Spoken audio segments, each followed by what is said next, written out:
लगातार हो रही भारी बारिश के कारण साईनगर अकोली स्थित रेलवे अंडरपास में पानी भर जाने से स्थानीय नागरिकों और वाहन चालकों को आवागमन में भारी परेशानियों का सामना करना पड़ रहा है।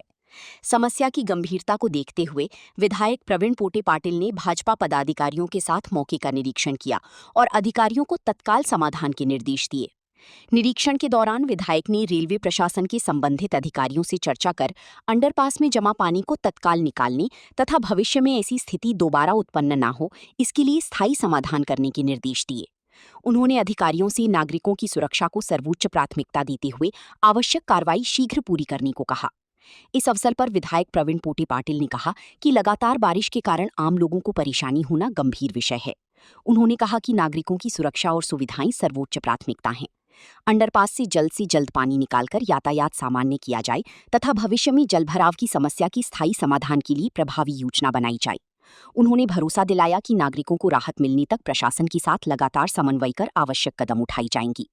निरीक्षण के दौरान भाजपा प्रवक्ता शिवराय कुलकर्णी, जयंत डीहनकर, तुषार भारती, किरण पातुरकर, भाजपा गटनेता चीतन गावंडी, चीतन पवार, जितू दुधानी सहित भाजपा की पदाधिकारी, कार्यकर्ता और बड़ी संख्या में स्थानीय नागरिक उपस्थित रहे। तिसरा विषय असतो की जेव्हा अंडरपास आपण करतो त्याच्या मेन रोडला नाल्या करून त्यावरती आपण साधारणतः एक जाळी टाकतो, मेश टाकतो की त्या मेशच्या मधून पाणी आतमधून बाहेर निघत राहते, म्हणजे येणं बाहेरून आतमध्ये घुसणारं पाणी ते बाहेर निघते। ह्या तीन गोष्टी या ठिकाणी नाही आहे। सगळ्यात महत्त्वाचा आणखीन एक विषय महत्त्वाचा आहे की या ठिकाणी बायपास अंडरपास केल्यानंतर आतमध्ये लाईटची व्यवस्था नाही आहे, रस्तासुद्धा नीट नाही आहे, चालता येत नाही। अशा याच्यामध्ये रेल्वे विभागाचा असलेला अधिकारी आणि त्यासोबत मनपासुद्धा कसा हँडओव्हर करून देते हा मला चिंतेचा एक विषय पडलेला आहे। याच्यामध्ये काहीतरी कोणाचा भ्रष्टाचार आहे असं मला वाटतं। याच्यामध्ये 100% ह्या असंच चालत नाही।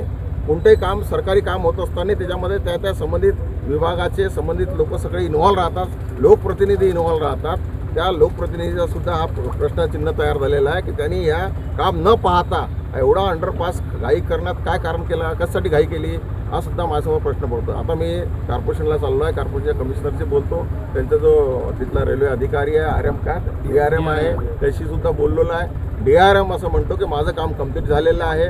त्याच्या विभागाचा जो इथे अधिकारी आहे कोणी राणे म्हणून तो ते सुद्धा म्हणतात की आमचं काम कंप्लीट आहे। त्यासमोर आपल्या या ठिकाणी जर आपण पाहिलं तर या ठिकाणी बऱ्याच ठिकाणी लोखंड बाहेर पडलेलं आहे, कंप्लीट काम झालेलं नाही। आणि वरून या ठिकाणी आपण पाहतो तर याला ओपनली वरून कव्हर करावं लागते, कारण वरचं पाणी आतमध्ये गेलं नाही पाहिजे।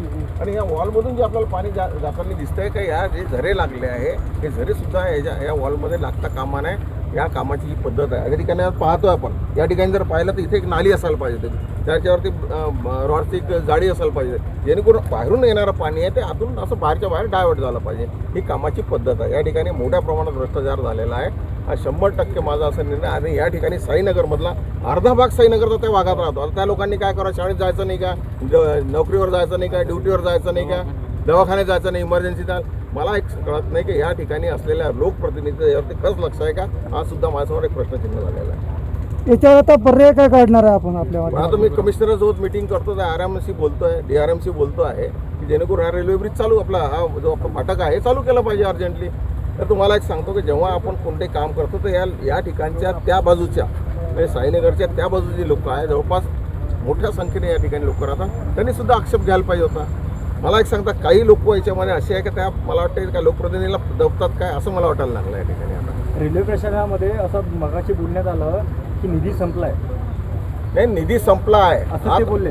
निधी संपला आता हे तर मला पेपरवरती सांगतील। आता मी त्यांना एक पत्र देतो आहे। आता सध्या सांगता येणार निधी संपला की निधी खाऊन टाकला, आता तो क्वेश्चन मार्क आहे।